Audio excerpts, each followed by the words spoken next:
આજે આપણે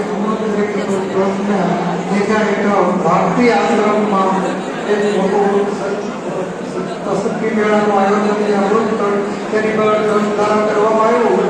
એ બહુ સરસ મજાનું આયોજન છે. આપણા સમાજની અંદર બીજા સમાજોની અંદર પણ દીકરા દીકરીના વૈશ્વાના પ્રસંગો માટે ખૂબ મુશ્કેલીઓ ઊભી થાય છે.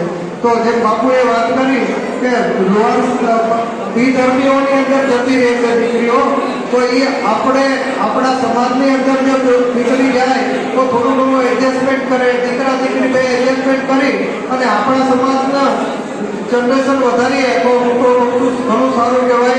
થોડું ઘણું આપણે રેખો કરવું પડે. તું એટલું ભણેલી તો હું એટલું ભણેલો તો હું આમ કરું છું તેમ કરું છું, જાતું કરી અને આપણે સંસાર ભેગો માંડવાનો છે. સુખ દુઃખ બધા આવવાના જ છે.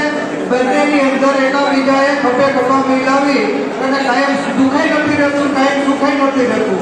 તો એની અંદર એડજસ્ટમેન્ટ કરીને દીકરીઓ પણ આવે અને દીકરાઓ પણ પોતાને રીતે એડજસ્ટ કરીને સૌ જીવે એવી બાપુએ પણ રજૂઆત કરીને હું પણ કહું છું. તે ઉપરાંત બાપુ